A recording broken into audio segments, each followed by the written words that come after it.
ইন্ডিয়ার একটা দীর্ঘমেয়াদের পরিকল্পনা ছিল পাকিস্তানকে, পাকিস্তানের রাজনৈতিক নেতাদেরকে পাকিস্তানের জনগণের বিরুদ্ধে ঘৃণা এবং একটা দানবায়ন প্রকল্প জানানো, মানে তাদেরকে দানব হিসাবে উপস্থাপন করা পৃথিবীর সামনে।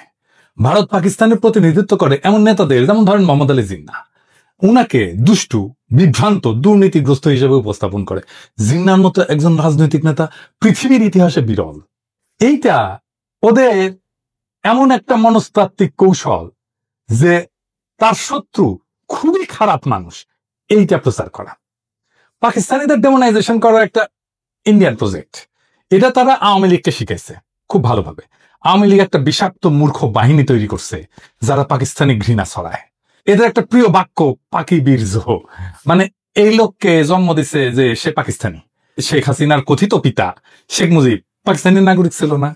তার প্রত্যেকটা ভাই বোন তো মুজিবের বীর্যে জন্ম নাকি অন্য কারো বীর্যে জন্ম? মুজিব তো পাকিস্তানি নাগরিক ছিল নাকি ওরা কোনো ইন্ডিয়ানের বীর্যে জন্ম নিছে? হাসিনা আর হাসিনার ভাই বোনেরা নাকি সেই গল্প সত্য যে মুজিবের আসল নাম দেবদাস শপকর্তি? হ্যাঁ, দেখেন মেঘমাল্লার স্লোগান দেয়, জানি জানি সবই জানি, সাদিক কায়ুম পাকিস্তানি। শুনেন,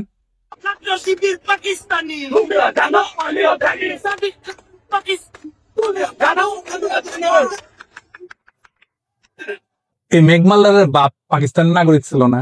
ওর বাপের পাকিস্তানি পাসপোর্ট ছিল না? নাকি ওর বাপের জন্ম বাংলাদেশ সৃষ্টির পরে? ওর বাপ জন্মাইছিল 1953 সালের 10ই নভেম্বর, তার মানে তো পাকিস্তান আমলে জন্ম নিছে। ওই মেঘমাল্লারের দাদা ও কেন পাকিস্তানে থাকিছিল, ইন্ডিয়া যায়নি কেন? সুযোগ তো ছিল। নাকি পাকিস্তানে থাকাও পাকিস্তানের নাগরিক হইয়াও তারা পাকিস্তানি না? ছাত্র শিবির পাকিস্তানি, তো ছাত্র ইউনিয়ন পাকিস্তানি ছিল না? যে ছাত্র ইউনিয়ন 1969 সালের 25শে আগস্ট বিবৃতি দিয়ে বলছে জামাত ইসলামী পাকিস্তানের অস্তিত্বের বিরোধী। ওর নিজের দল পাকিস্তানের অস্তিত্ব রক্ষায় দিওয়ানা ছিল। পুরো পত্রিকা দেখান ইডিএস সাহেব, পরে আবার কইতে পারে আমরা এডিট করে বানাইছি। দেখান ছাত্র ইউনিয়নের নাম দেখান, ছাত্র ইউনিয়নের নেতাদের নাম দেখান, প্রেসিডেন্ট সেক্রেটারির নাম দেখান। ছাত্র ইউনিয়ন শুধু না, বিপরীত ক্রমে মুজিববাদী ছাত্রলীগও পাকিস্তানের অস্তিত্ব রক্ষায় দিওয়ানা হয়েছিল। এখন পাকিস্তান খুব খারাপ। 1969 সালের 25শে মার্চ আইগর পতন হয়ে গেছে, মানে গণঅভ্যুত্থান হয়ে গেছে। তারপরের ঘটনা, তারপরে বিবৃতি দিচ্ছে 5 মাস পরে পাকিস্তানের রক্ষায় দিওয়ানা। তাও তারা পাকিস্তানি না, অন্যরা পাকিস্তানি। হ্যাঁ, কারণ ওই ডেমোনাইজেশন প্রজেক্ট, পাকিস্তানকে ডেমোনাইজ করা। শাসক হিসেবে পাকিস্তান খারাপ কাজ করে না এরকম না, অবশ্যই করছে। আমরা প্রয়োজনে সেটা সমালোচনা করব, কোনো অসুবিধা নাই। কিন্তু যেই কাজটা করে নাই, আমি কি তারে সেই কাজের দায় দিতে পারি নাকি সেটা দেওয়া উচিত?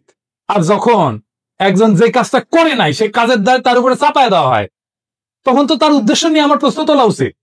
আমার তো তখনই মনে হওয়া উচিত পাকিস্তান যদি এতই খারাপ হয় তাহলে মিথ্যা অভিযোগ কেন দেওয়ার দরকার হইল? মিথ্যা অভিযোগ তো দেওয়ার দরকার নাই। যারা কারণ নামে মিথ্যা অপবাদ দেয় তাদের সাথে তো কোনো ডিল করাই উচিত না, তাদের কোনো কথা শোনাই উচিত না, তাদের উপর আস্থা রাখাই উচিত না। আজকে আমরা এমন একটা অতি জঘন্য মিথ্যাচার নিয়ে আলাপ করব যেটা ইন্ডিয়া শিখাই দিছিল, আর সেই একই মিথ্যাচার বিএনপি চালাই যাইতেছে আজকেও। সেটা জানতে হইলে একটু পিছনে ফিরে যাইতে হবে, সেই 1971-এ। আসেন আগে আমরা সেই গল্পটা শুনে আসি। 1971-এ বীরশ্রেষ্ঠ মতিউর রহমানের গল্প। বীরশ্রেষ্ঠ মতিউর রহমান গত পরশু ওনার মৃত্যুবার্ষিকী ছিল। 1971 সালের 20শে আগস্ট পশ্চিম পাকিস্তানের করাচির কাছে মাসরুর বিমান ঘাঁটিতে ওই সময় তিনি পোস্টেড ছিলেন।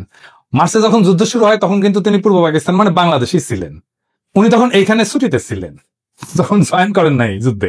পরে যখন পাকিস্তান এপ্রিল-মে মাসের মধ্যে মোটামুটি সামরিক বাহিনী, পাকিস্তানি সামরিক বাহিনী কন্ট্রোল প্রতিষ্ঠা করে, তখন মতিউর রহমান পশ্চিম পাকিস্তান নিজের ইউনিটে চাকরিতে ফিরে যায়। সেইখানে তাকে ইনস্ট্রাক্টর হিসেবে পোস্টিং দেওয়া হয়। তিনি তরুণ পাইলটদেরকে বিমান চালানো শিখাইতেন। পরে 20শে আগস্ট উনি একজন তরুণ পাকিস্তানি ট্রেনি পাইলট, যার নাম ছিল রশিদ মিনাজ, বীরশ্রেষ্ঠ মতিউর রহমান ইনস্ট্রাক্টর ছিলেন। তার সাথে একটা T-33 বিমান, যেটা পাইলটদের ট্রেনিং এ ব্যবহার করা হয়, সেটাতে একসাথে ওনারা ফ্লাই করতেছিলেন। T-33 কিন্তু কোনো যুদ্ধ বিমান না, এটা খালি ট্রেনিং এর কাজে ব্যবহার করা হয়। এই বিমানে রশিদ মিনাজের ট্রেনিং ফ্লাইটের সময় মতিউর রহমান ব্যাকসিটে ইনস্ট্রাক্টরের কন্ট্রোল ব্যবহার করে প্লেন নিয়ে ইন্ডিয়ার দিকে রওনা দেন। 71 সালে পশ্চিম পাকিস্তান থেকে অন্য যে সমস্ত বাঙালি অফিসার, যেমন মেজর ডালিম, নূর, কর্নেল তাহির, মঞ্জুর, পালায় ভারতে গিয়ে যুদ্ধে যোগদান করে। ওরা কিন্তু স্থলপথে পালাইছে। মতিউর আকাশপথে পালানোর পরিকল্পনা করে। আকাশপথে ট্রেনিং বিমান নিয়ে পালানোর সময় রশিদ মিনাজ তখন যখন আসল উদ্দেশ্য টের পায়, তখন ককপিটের দুইজনের মধ্যে ধস্তাধস্তি হয়। এর ফলে প্লেনটা ক্র্যাশ করে, দুজনেই মারা গেছে। ভারতে পাকিস্তানের বিমান নিয়ে যাওয়া, নিজের জীবন দিয়ে ঠেকানোর জন্য পাকিস্তান রশিদ মিনহাজকে তাদের সর্বোচ্চ বীরত্ব সূচক পদক নিশানে হায়দার এটা প্রদান করে। মতিউর রহমানকে বাংলাদেশ বীরশ্রেষ্ঠ খেতাব প্রদান করে। দুইজনেই দুই দেশের দুই শ্রেষ্ঠ খেতাব পায়। মতিউর রহমানকে পাকিস্তানে কবর দেওয়া হয়। 2006 সালে বেগম খালেদা জিয়ার অনুরোধে পাকিস্তান মতিউর রহমানের মৃতদেহ বাংলাদেশকে হস্তান্তর করে এবং তার মৃতদেহ এনে দেশে মিরপুরে শহীদ বুদ্ধিজীবী কবরস্থানে দাফন করা হয়। এই পর্যন্ত ইতিহাস বর্ণনায় পাকিস্তান আর বাংলাদেশের পক্ষে কোনো দ্বিমত নাই, দুই পক্ষই একমত এইরকম একটা ঘটনা ঘটছিল। কিন্তু এরপরের কি হইল? এটা জঘন্য মিথ্যাচারের ইতিহাস। বাঙ্গু প্রগতিশীল চেতনাজীবীরা এতই জঘন্য প্রতারক যে তারা হেন কিছু নাই যেটা নিয়ে জঘন্য মিথ্যাচার করে নাই। তারা সব জায়গায় পাকিস্তানিদের জানোয়ারের মতো করে চিত্রায়ন করে ডাহা মিথ্যা কথা চড়াইছে। তাদের গুরু ইন্ডিয়ার শিক্ষাই হচ্ছে মিথ্যা কথা বলা। মতিউর রহমানের কবর নিয়ে একটা জঘন্য মিথ্যা বানোয়াট কথা বাঙ্গু মহলে প্রচলিত। সেটা হইতেছে পাকিস্তানিরা নাকি মতিউর রহমানকে কবর দিয়ে তার কবরের ফলকে লিখে রাখছিল, ইধার শো রাহা হয় এক গাদ্দার, মানে এইখানে এক বিশ্বাসঘাতক শুয়ে আছে। এটা একদম সবার মুখে মুখে প্রচলিত। আপনি সার্চ দিলে, ফেসবুকে সার্চ দেন, গুগলে সার্চ দেন, এটা আপনি পাবেন। বিএনপির অফিসিয়াল ফেসবুক পেজে এই কথা ছড়ানো হয়েছে। দেখেন কি লিখছে, পাকিস্তানে একটি কবরের উপরে লেখা ছিল ইধার শো রাহা হয় এক গাদ্দার। বাংলা অর্থ, এখানে শুয়ে আছে এক বেঈমান। পাকিস্তানের সেই গাদ্দারটি কে তাকে আমরা জানি। তিনি বাংলাদেশের বীরশ্রেষ্ঠ মতিউর রহমান। দীর্ঘ 35টি বছর পাকিস্তানের মাটিতে চরম ঘৃণা ভরে শায়িত ছিলেন আমাদের মুক্তিযুদ্ধের এই নায়ক। 2006 সালে তৎকালীন প্রধানমন্ত্রী বেগম খালেদা জিয়ার ঐকান্তিক প্রচেষ্টায় বীরশ্রেষ্ঠ মতিউর রহমানের দেহাবশেষ বাংলাদেশে ফিরিয়ে আনা হয় এবং পরিপূর্ণ মর্যাদায় দেশের মাটিতে দাফন করা হয়। বাংলাদেশে তার মৃতদেহ আসা পর্যন্ত খালেদা জিয়া এয়ারপোর্টে অপেক্ষা করছিলেন। হে মৃত্যুঞ্জয়ী, তোমার আত্মবলিদানের বিনিময়ে আমরা পেয়েছি একটি স্বাধীন মানচিত্র। তোমাকে আমরা ভুলি নাই, ভুলব না। তুমি আছো লক্ষ কোটি বাঙালের হৃদয়ের গভীরে শ্রদ্ধাঞ্জলি। পুরা আওয়ামী বয়ান। আওয়ামী লীগ তো জাউরার জাউরা, তারা বলতে পারে, কিন্তু বিএনপি কেন? যে বিএনপি দাবি করে তারা মতিউর রহমানের মরদেহ বাংলাদেশে নিয়ে আসতে পাকিস্তান থেকে, তারা মতিউর রহমানের খবর দেখে নাই? ওখানে লেখা ছিল যেখানে গাদ্দার শুয়ে আছে, তারা অপমান করে কবর দিছিল পাকিস্তানিরা। মতিউর রহমানের কবরে আসলে কি লেখা ছিল? আজকে এপিসোডে ভুয়া মিথ চিরতরে জয় বাংলা করে দেব। বিএনপি কি পাকিস্তানে গিয়ে দেখে এসেছে মতিউর রহমানের কবরে কি লেখা ছিল? যাওয়ার তো কথা, কারণ ডেড বডি নিয়ে আসার সময় তো গেছিল কেউ না কেউ। আর দেখে যদি বুঝতে না পারোস, নাই জানোস, তাহলে ডা মন করা মিথ্যা কথা সরাস কেন? আজকে বিএনপিদের পাকিস্তানের মাসরুর বিমান ঘাঁটিতে অবস্থিত মতিউর রহমানের অরিজিনাল কবরের ছবি আর সেটার ফলক দেখাবো। দেখেন, সবাই দেখেন, মার্বেল পাথরের ফলকে যেটা লেখা আছে আরবিতে বিসমিল্লাহির রহমানির রহিম, এর নিচে লেখা নাম্বার 1, র্যাঙ্ক 5 লেফটেন্যান্ট, নাম মতিউর রহমান, মৃত্যু তারিখ 20 আগস্ট 1971।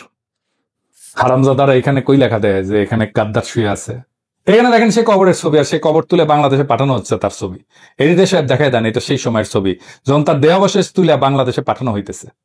নিচে দেখান, বিএনপি বিসমিল্লাহির রহমানির রহিম না বইলে বক্তৃতা শুরু করে না, কিন্তু বিসমিল্লাহির রহমানির রহিম যখন সামনে দেখে এটা পড়ে বুঝতে পারে না। মানে সব জায়গায় ডাহা মিথ্যা কথা না চড়াইলে পেটের ভাত হজম হয় না। বিএনপির এই চেতনার বয়ান পোস্ট দেওয়া লাগে। বিএনপির মহাসচিব ভাষণ শুরুর আগে ঠিক মতো বিসমিল্লাহ মতো পড়তে পারে না, সেখানে পাকিস্তানিরা মতিউর রহমানের কবরে মার্বেল পাথরের ফলকে বিসমিল্লাহ খোদাই করে রাখছে।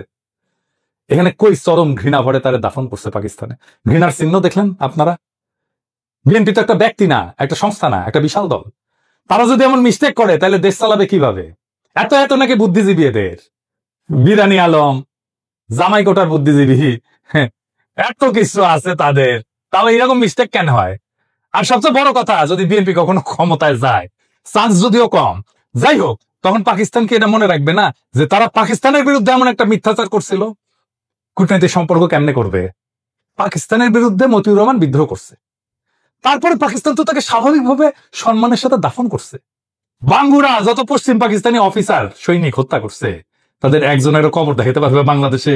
বলেন তো, মরে নাই? তারা মরছে না? একজনকে তো কবরও দেয় নাই বাঙ্গুরা, শিয়াল কুকুর দেখা হয়েছে। বছরের পর বছর ধরে অপবাদ দিয়ে গেছে পাকিস্তানকে। পাকিস্তান তো এখন নিজের ভিকটিম দাবি করবে, করাই তো উচিত। পাকিস্তানের বিরুদ্ধে করা বাঙ্গুদের সকল অভিযোগ কি এখন আপনার বিশ্বাসযোগ্য বলে মনে হবে? আমাকে নিয়ে অনেকে বলে আমি পোল্ট্রি বাহাজ। বিএনপির নেতা অ্যাপোলো বলছে আমাকে নাকি 2013 সালে পিনাকির সাথে তর্ক করতে হবে। আমার অবশ্যই ট্রান্সফরমেশন হয়েছে, চিন্তার ট্রান্সফরমেশন হয়েছে। হয় মানুষ বড় হয়। ক্ষুদ্রকালে আমরা সবাই চকলেটের জন্য জীবন দিয়ে দিতাম না একটা, এখন কি দিবেন চকলেটের জন্য জীবন? তো ক্ষুদ্রকালের সেই ইমোশনটাকে ভুল ছিল, আর এখনকার এই প্রজ্ঞাটা কি ভুল? আমার ট্রান্সফরমেশন হয়েছে আপনাদের সামনেই, এমন না হঠাৎ করে হয়েছে, আপনারা দেখছেন। গতকালের ভিডিওতে বলছিলাম না যে আমি সেই গুহা থেকে বাইরে হইয়া যখন সত্যের মুখোমুখি হয়েছি তখন আমি হতবিহ্বল হয়েছি। তারপর যখন প্রশ্ন করা শুরু করছি, যা জানছি এতদিন সবকিছু দেখি সব মিথ্যা, সব ঝুটায়। আমি একটা এক্সাম্পল দেখাই, এটা আমার প্রজন্মের যারা, আমার সাথে মুরব্বী যারা, তাদের বলবেন, ওনারাও সাক্ষ্য দেবেন। আসেন সে এক্সাম্পলটা দেখি। আমরা যখন ছোট ছিলাম তখন এই ছবিটা ছাপা হইতো পত্রিকায়, বলা হইতো পাকিস্তানি ছেলেরা লুঙ্গি খুলে দেখতেছে তার খতনা করা আছে কিনা, হিন্দু না মুসলমান। ছবিটা পাকিস্তানি আর্মির না, ইন্ডিয়ান আর্মির। ছবিটা তুলছেন কিশোর পারেখ, একজন ইন্ডিয়ান ফটোগ্রাফার। যখন ইন্ডিয়ান আর্মি বাংলাদেশে ঢুকছে সেই সময়কার ছবি। তার একটা প্রকাশিত বই আছে ব্রুটাল বার্থ নামে। এই ছবিটা সেখানেই প্রকাশিত হয়েছিল। ক্যাপশনে উল্লেখ ছিল, ছবির সেনার পরিচয় উল্লেখ ছিল। ছবিটা পিডিএফ অনলাইনে আছে, গুগল করলে পাবেন, আর নিজেই চেক করে নিতে পারবেন। তো এইটা যখন আমি প্রথম ফেসবুকে প্রকাশ করি, প্রমাণ হাজির করি, তখন আমার উপরে বাংলার চেতনাবাজরা ঝাঁপে পড়েছিল। আওয়ামী লীগেরা, আমি বাকশালী, প্রগতিশীল, নাস্তিক, বামেরা আমার পিছনে লাগে কেন জানেন? প্রথম কারণ হচ্ছে বামেরা হারে হারে জানে, চিনে আমারে, আমার ক্যাপাসিটি কি, একসাথে রাজনীতি করে আসতেছি তো ওরা জানে আমি কি জিনিস। তারা জানে আমি কি করতে পারি, আমি কিভাবে তাদের বানানো দুর্গ ধ্বংস করে দিতে পারি, সেটা তারা জানে। তারা জানে যে এইখানে কি আছে। তারা বুঝেছিল যে এই লোকটা একে একে এই ভুল ইতিহাসের মিথ ভাঙতে থাকবে, এই লোকটাকে থামানো দরকার। কিন্তু তারা বোঝে নাই কেমনে থামাইতে হবে, এখনো বুঝে নাই, পারবেও না কোনোদিন থামাইতে। তারপরে তো একে একে মিথ ভাঙতে থাকলাম। আমেরিকা এক একটা ভাবে মুক্তিযুদ্ধের বিরোধিতা করেছিল, সেই মিথ ভাঙিছি না? ইসলামপন্থী আলেমেরা মুক্তিযুদ্ধের বিরোধিতা করছিল, সেই মিথ ভাঙিছি না? রাজাকারদের দাড়ি টুপি ছিল আর তারা পায়জামা পাঞ্জাবি পরতো, সেই মিথ ভাঙিছি না? ধর্ম নিরপেক্ষতা প্রতিষ্ঠা করার জন্য মুক্তিযুদ্ধ হয়েছিল, সেই মিথ ভাঙিছি না? দেশ ভাঙার জন্য মুসলিম লীগ দায়ী, সেই মিথ ভাঙিছি না? 1971 30 লক্ষ শহীদ হয়েছে, সেই মিথ ভাঙিছি না? ভাষা আন্দোলনের মিথ ভাঙিছি না? 6 দফার মিথ ভাঙিছি না? পাকিস্তানি শোষণের মিথ ভাঙিছি না? সামনে আরো কাজ আছে। আমি যদি বাইসে থাকি, আগামী 50 বছরের বাংলাদেশের রাজনৈতিক বয়ান তৈরি করে দিয়ে যাবো ইনশাল্লাহ। কোন বাঙ্গুর ক্ষমতা নাই আমারই থাকায়। শুধু বয়ান না, আগামীর রাজনীতির গতিপথ তৈরি করে দিয়ে যাবো ইনশাল্লাহ। জুলাই বিপ্লবের যোদ্ধাদের অনেকে হতাশা নিয়ে মেসেজ করে, শহীদ পরিবার মেসেজ করে, আহতরা হতাশা নিয়ে মেসেজ করে। কয়দিন আগেই আবু সাইদের বড় ভাই ফোন দিছিল, মেলা হতাশার কথা বলল। আমি সবাইরই বলি, আগামীর বাংলাদেশটা আমি দেখতে পাইতেছি। ওই বাংলাদেশ আমাদের স্বপ্নের বাংলাদেশ, আমাদের শত্রুদের বাংলাদেশ না। ওই বাংলাদেশ নির্মাণের প্রথম ধাপ সকল বাঙ্গু সুশীলদের সামাজিক আর রাজনৈতিক কর্তৃত্ব থেকে উৎখাত করা। আওয়ামী লীগকে আঘাতে আঘাতে ধসাই দিছি কেমনে, আপনারাই দেখেছেন না? সেই 2021 সাল থেকে একের পর এক আঘাত করে ওদের সব বয়ান একের পর এক ভাঙিছি। ওরা ভিতর থেকে ফাঁপা হয়ে গেছে, মরালি ওরা নাই হয়ে গেছে, ওর ক্ষমতা আমরা ভিতর থেকে নাই করে দিছি। এইটা 1-2 এর কাজ। এখন এই কাজ আমরা একসাথে করবো আবার আমরা ইনশাল্লাহ। মিথ্যা হইল ক্ষমতার সহজতম অস্ত্র। যখনই সত্যকে পরাজিত করা যায় না, তখনই শত্রুকে ডেমোনাইজ করা হয়, দানবায়ন করা হয়, অদৃশ্য কইরা ভয়ঙ্কর করে তোলা হয়। ভারত পাকিস্তানের বিরুদ্ধে যে প্রকল্প চালু করছিল, আর আওয়ামী লীগ যে প্রকল্পকে আত্মস্থ করছে, আজ বিএনপি যে প্রকল্প বহন করে নিয়ে চলছে, কিন্তু মিথ্যার সেই প্রকল্প ধ্বংস হবে। কারণ মিথ্যার সবচেয়ে বড় সীমাবদ্ধতা হইল সেটা ইতিহাসের বোঝা হইতে পারে না, একসময় ভেঙে পড়ে, উন্মোচিত হয় তার শূন্যতা।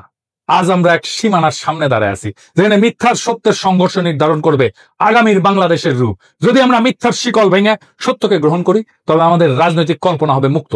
আর যদি মিথ্যার বন্দিত্বে থাকি, তবে স্বাধীনতার অর্ধ শতাব্দী পার হয়েও আমরা প্রকৃত মুক্তি পাবো না। সুতরাং আমাদের যাত্রা কেবল পাকিস্তান, বাংলাদেশ, ভারতের ইতিহাসের ভেতরে সীমাবদ্ধ না। আমাদের যাত্রা আসলে সত্য এবং মিথ্যার মধ্যেকার এক অনন্ত সংগ্রামের অংশ। আগামীর বাংলাদেশ সেই সংগ্রামের ফসল, যেখানে শাসন আসবে মিথ্যার প্রজেক্ট থেকে না, বরং সত্য, ন্যায় আর জনগণের আত্মমর্যাদা থেকে। মিথ্যার রাজনীতির অবসান ঘটানোই আমাদের মুক্তির প্রথম ধাপ। ইনকিলাব জিন্দাবাদ।